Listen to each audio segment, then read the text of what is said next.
Okay, Sam, let's chat about your training for the Buffalo Stampede. We're 3 weeks out, 11 hours of running total here. It looks like you've also got out for a nice bike ride here, but we'll just touch on the key kind of workouts that we've done for this event. This was a downhill session, if I remember correctly. So you can see here that this top line here, we've got our pace, we've got our power down here, and we've got our heart rate, cadence, and altitude plot. You can see downhill sections where you're doing hill reps. This was a breakthrough workout for you. You found your rhythm towards the end of these reps, and you'll actually pick up the pace quite a bit. And you can see here as well that your heart rate was quite steady for most of the event. Your max heart rate in this, it looks like your max peaked maybe about 166, I think it was. Yeah, 166 was your peak heart rate. And that actually looked like it was more on the strides when warming up. Your fitness was building up quickly and your power was strong. So everything was looking good from that session. Well, look at your long runs, because this is where we started to introduce the back-to-back long runs. So where are we? It was 3 hours and 2 hour runs. So we've got here on the Saturday. The reason we wanted to do this, the back-to-back long runs, create a big aerobic training stimulus without creating too much fatigue. So rather than do a 5 hour long run all at once, what we do is that we do a night run. So we start late at night, which was what you did. You said you headed out and we go out for a 3 hour run. I wrote in the notes here to get this done in the afternoon, ideally in the dark. We can back it up in the morning, getting used to running on tired legs. For this one, your heart rate was quite consistent. We had a few little peaks up here, but that was only when we were doing the climbs. You can see here that it was dropping quite a bit towards the end. Towards the end here, we didn't get a lot of heart rate drift, which just basically means that as the event goes on, your heart rate doesn't go too high. So quite happy with this one. Your cadence was pretty on point too, sitting quite nicely at the 170s to up to even in the 200s. So goes to show that downhill. That would have been a technical downhill. that was all the technical right there where you had a bit of the technical stuff. So it's good to see you've got that cadence up. It means you're going to be running quite efficiently.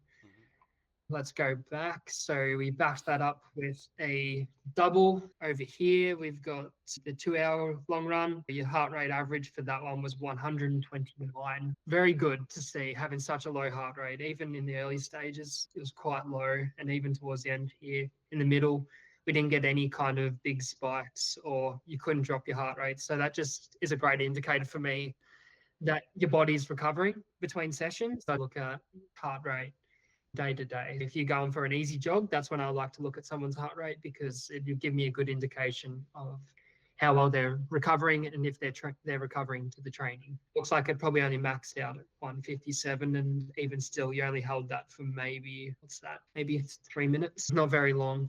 So that's a positive one. That was a big key run. Getting these back-to-back long runs were paramount to this block, so that was great to see. We then entered more of the starting to taper off a little bit. So this is our biggest week here. So we had a 12 hours and 50 minutes of running. This week went really well. This was the week where I was like, everything is starting to click. Which was really positive, because this was your kind of peak week. This is where we wanted to get your most volume in and really focus on getting the most out of your training before we tapered off into the race event. So in this one, you want to talk about your descents, how you found your rhythm with these? Yeah. Which one was this? Did I do 2 workouts back to back? This is the first one. This was your downhill session. I remember you messaging me after saying, I've found my rhythm with this. You found a groove on how to run downhill well. Yeah, definitely. Absolutely. 100%. I did this on some pretty hardcore trail. Do you have the map on that one? Route? Where are we? Here we go. Oh, Cape Town. That's not right. Definitely not right. That's saying Cape Town. Go back. It was a really good run. I hit the most technical stuff I could find. Yep. I was hitting it as hard as I could, but it was quite challenging because it was so technical. I found a good flow. I was able to dial in. I felt good on that one. It looked like a strong run, the data as well. Everything was quite consistent too. And even in the cool down, your heart rate dropped quite a bit, which is a great sign, because usually if you do these big kind of workouts, especially where we've got 1, 2, 3, 4, 5, 6, and 9 downhill efforts, Mm-hmm. it's expected that your body's going to be quite beaten up. And the fact that your heart rate was dropping even at the end of the session is a positive and shows you're in good form. What else? We had your back to back one. You had your Yeah. downhill conditioning here and your undulating hills. Yep. And then we had a big one, a big run. So this was probably your longest run of the block. Back that up with the 2 hour run the next day. This one was a positive one, even like it was a little bit quicker than what you have been running as well. And your heart rate was still quite good with 143 average. And again, it was over rolling hills too. So this was by no means a flat run. We got 1,366 meters of climbing, Mm-hmm. which was excellent. Heart rate was good. It was recovering on descents, climbing up a little bit on the ascents, but even still, when you were climbing, it wasn't getting out of control. We backed that up with a 2 hour long run, which was awesome to see. So this was just another long run, putting it in the bag. Spent a lot of time in zone two. Not sure what happened with your power data. It only picked up Oh yeah, towards the end. I didn't start it because you have to have the data field showing on your watch. I realized after a certain amount of time that I didn't have it, and then I put it on. But yeah, this one is interesting because I'd already done the most of the week of training here. So I'd done those Mm. key sessions and the long run. I had a 2 hour run, and I went to the trails, and I ran a steep climb called Mungle at Parklands. I actually felt good. My heart rate didn't go crazy. I ran back down it, and then I'm like, oh, I'm just going to run it again. And I can see yeah, and that. like my heart rate didn't go up much more. So I'm just like, I'm just going to keep doing this because my legs felt good, my heart rate felt good. I'm like, I just want to see what I've got. So I just kept running up and down that same gnarly hill. Nothing changed. You can probably see it there. I don't think that anything suddenly started spiking or anything. It was fairly consistent. No, yeah, exactly. If we were to draw a trend line across your heart rate data, it's fairly level. You're getting a lot more recovery. Mm-hmm. So you're running back down, your heart rate was dropping quite a bit, but it wasn't pinching back up. We're not getting a big trend line going up with your heart rate. Might have Yeah. found its rhythm, which is awesome to see. And even once you stopped running, it dropped even further than your baseline was. So you can see if we follow this kind of midline here, so looking at that horizontal line, you can see it didn't get close to where it was at the peak of your climbing. So that's Yeah. really awesome. Yeah, Yeah. and this was for me, that was like the biggest confirmation that I was in good shape because, this is the end of the biggest week of training that I've had, and I'm feeling really good on the hills. That was 12 hours and 50 minutes of training. I was stoked with that. Huge week. Really good stuff. And this one was a little bit of a boring week because we're going into a taper in less volume, like 50% less, more than 50% less volume. Started the taper 2 weeks out from race day. Leading into race day, we only had a couple of really easy jogging. We had 45-minute runs, 30 minutes, some strides. So I like to structure strides in leading into a race to keep things fresh. A lot of people tell me they come into the run feeling achy, tired, or sluggish. I like to program a mini session. But Mm-hmm. in this case, I knew that you're going to be out for a long time. So I didn't want to give too much intensity. We'll add some strides to wake the legs up a bit. You go travel, then we get onto the event. With strides, a big part of it was being focused on the movement side of things I've been teaching.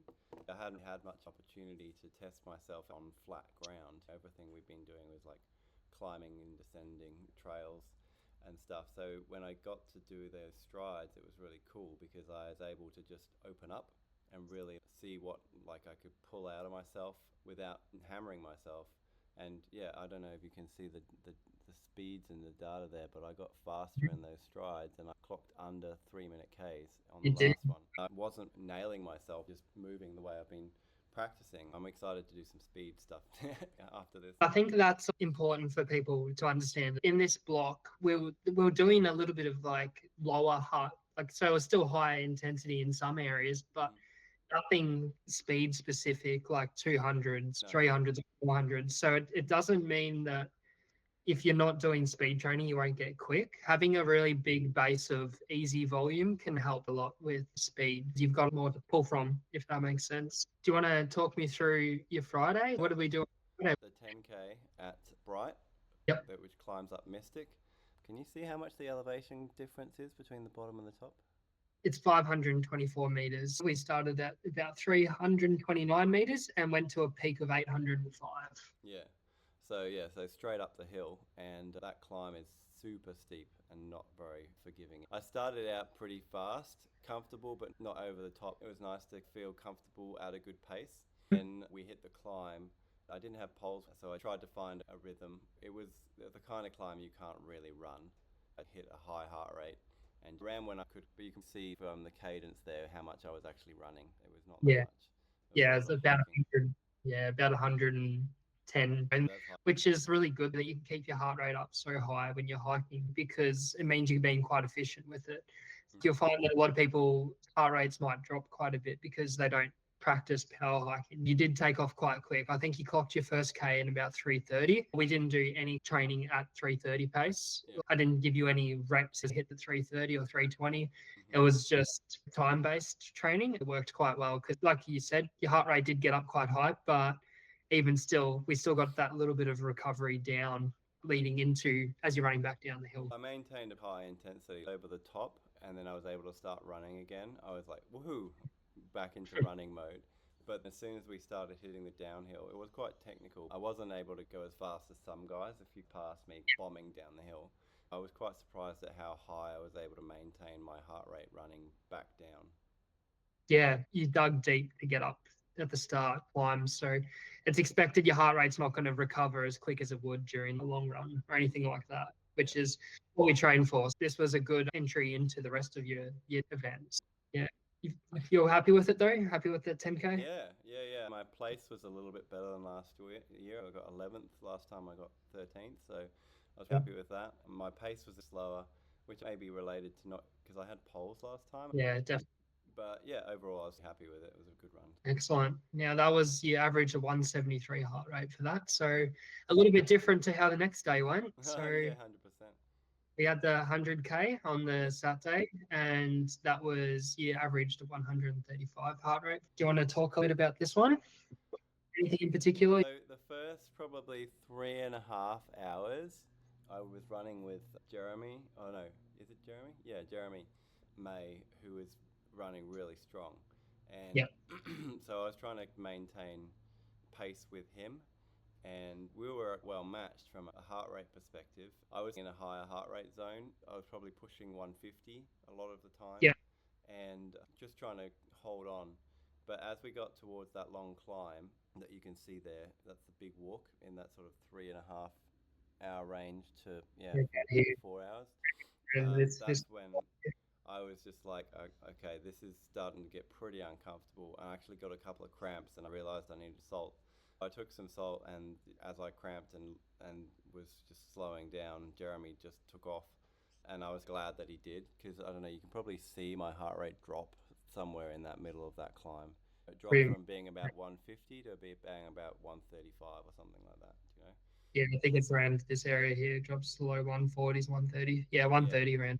Yeah, yeah. So I settled into my own rhythm, and yeah, I was much happier after that. I've managed to stop any cramping happening. I wasn't trying to push myself too hard.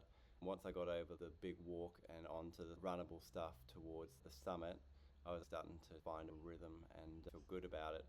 The whole run to the summit was moving along well.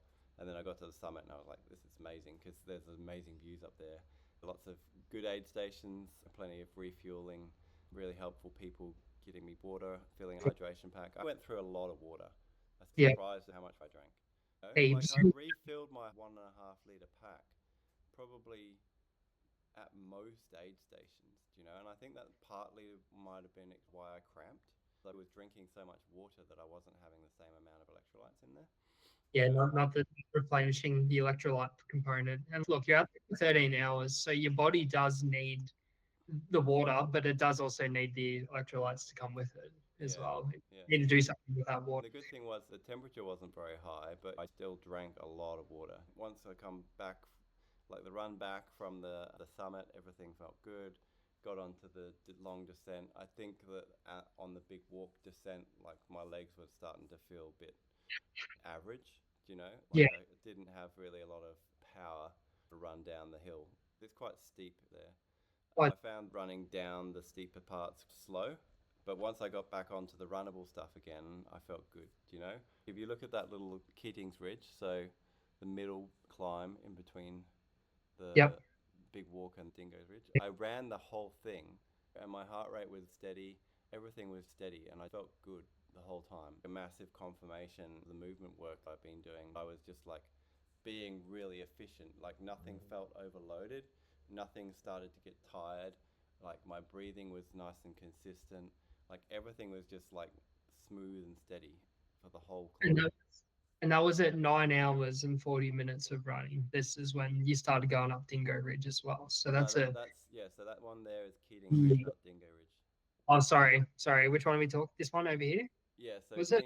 Keating's was the middle one, the little one in between. Yeah, that's yeah, Dingo Ridge That over one here. there is Dingo, yeah. Ran over Keating's Ridge and felt really good. Still running all the way to the bottom of Dingo's. And then obviously Dingo's gets a bit gnarly, do you know? Yeah, and that was after 11 hours of running. You started to feel better. After 11 hours of racing, your body is still feeling good to push it a little bit. And it goes to show about that movement, that movement work you've been doing. You can see on Dingo's there when I was running and when I was hiking with the cadence. Yeah, You can see my heart rate stayed about the same. I was pushing consistently the whole way, and I was like power hiking. I had poles obviously, so I was using the poles, and yeah, I really was very happy with how I was moving up Dingo. yeah, awesome. That was a solid way to finish the 100K. Yeah, well, the last thing you can see the runnable section. There's probably like after you get off that steep descent, you know, there's that Yeah. runnable section at the end. Hmm. Like what? Look at what my heart rate did at the end. Like it went up because I was able to get my pace back up and I was running again, feeling strong. Yeah, you're running 440s up here as well. You're moving at a good clip after running for nearly 13 hours. My heart rate 135 or something. 128, 132. That's Yeah, just silly, isn't it? it's bonkers. The average for the whole day was 134. You'd think getting towards the end, running under 5 minute K pace after you've been running at 630s, you'd be getting your heart rate up to 160s, but no, none of that. That was what was like, holy dooly, what is going on here? Do you know? That really surprised me. And I think, like you were saying, when you run Jeremy, you spent a little bit of time in higher heart rate zones, but majority in zone 1 and zone 2, like 9 hours plus. So that's, and it goes to show you recovered after that effort. I think that's really awesome to see. Yeah, yeah. Did the 100K, got a bit of sleep, then you're back up again, and we did the 43 with the lower heart rate this time. The marathon was interesting because you can see I started out like a bull out of the gate. Real hard. 350s, 350s. Yeah, Yeah, 340s. Yeah, that's quick. yeah. Yeah, so you took off nice and hard, and your power was quite strong there. I went Nice for high. it, and then I suddenly to realize as we were running off the top there that I didn't have legs left. My power went up and down a lot. Once we got off the top and started going down, I was like, okay, my legs are cooked. Like I couldn't. Yeah. Same feeling as the previous day running down the hill. Just didn't have legs. But then I got into the same rhythm once we got off the big walk and into the runnable stuff before Dingoes. I got into the same rhythm, and I looked at my splits between the marathon and the 100K. The splits were almost the same. They were faster in the marathon by a couple of minutes, but basically all the splits from the big walk down were within a couple of minutes of the 100K times, which that was crazy. That's awesome. And it looks like you recovered quite well in this little area too, doesn't it? Yeah, as I said, I had a good rhythm. I ran the whole Keating's Ridge. I reckon I ran it the same way as the day before. If you look at my heart rate on that climb on Keating's Ridge, it was about 135 the whole time. What's interesting as well is that at the start you ran off pretty hard. We look at your power data from that little effort that you did between here and here. You were averaging maybe 350 watts, and then if we go over here as well, you're averaging just under that too. So that's after 90 minutes to 2 hours to 220 running. Yeah. You've got this effort here, which is you're getting quick, even though you weren't running as fast because you were running uphill, you're still maintaining the same power output as you were if you're running flat, which is awesome. Yeah. Yeah. I was using my whole body in the same way I've been practicing and teaching. And so I was just feeling like everything was just feeling nice and easy. Epic. Really good, mate. And what was this climb? Was this clear? That's Dingoes again. Well, it's Dingo again. This is up Dingo's again. I think I was a little less aggressive on the second one. I actually found some people to talk to because there was lots of other people out there, and I wanted to enjoy it a bit more. I was still hiking at my own intensity mostly, But yeah, I did actually compare the splits between the 100K and the marathon. My 100K split up dingo was faster than my marathon split. That's wild, isn't it? Yeah. So I felt I've taken it a bit easier up dingoes the second time. I felt good, nice and steady. Very strong. That's great to see. If we look at your heart rate data here, because you're running your own race, you spend most of it in zone two, which is awesome to see. Pretty nuts. There's a lot of climbing still. This isn't one to scoff at. The 42K. This is after you've done how many hours of running? 15 hours Yeah. before this. Awesome. You can still spend so much time in zone two. Interesting to look at the finish because I was running pretty strong. You could see your power really picked up towards the end. You had 20 minutes left where you started to pack it in. What was my pace and heart rate in that last sort of That would have couple been K? back up to around 4 minutes Ks pace towards the end, and your heart rate was sitting at 130. So that's just awesome. The entire weekend I was running my tail off, manually checking my heart rate sometimes because I was looking at my heart rate data and going, that seems like a very low number. Why is my heart rate so low? And so I put my hand on my jugular to check it, and I was like, no, seems about right. Like I know the difference between a 130 and a 160 in terms of what it's supposed to feel like, and it wasn't 160, that's for sure. Yeah, that's awesome. It just goes to show that the training worked, and what you've been preaching and practicing has also been working with your movement stuff. I think the combination of training plus movement, like I don't care how fit I would have been. If I had not run the way I ran for that 100K, whether I was fit as heck or whatever, I would not have been able to pull that off. No way. Because it was just like I've run Blackhall really fast times, like 10 hours, and I've had other runs where I run really, really well, but I've had a lot more fatigue in my body. I could feel the Yeah. fatigue more, whereas this time I didn't feel any fatigue. I felt a little bit in my quads from the steep Yeah. downhills. That really nailed me. But apart from that, like everything felt really good. And I think that's expected as well. Like that lengthening of your quads when you're trying to slow down is what damages you the most. It was an awesome run. Well done. The training worked out super well. Combination of you and me, it was epic. Awesome stuff. I'd love to see it. Thanks heaps, Declan. No dramas, mate. We're looking forward to what you do next. Focusing on speed next. Exciting. It'll be interesting to see what we can pull off. See what the speed looks like now. We've got a good base. Should be good for laying on some speed work. Perfect. All right. Well, thank you for sticking around and doing that for me.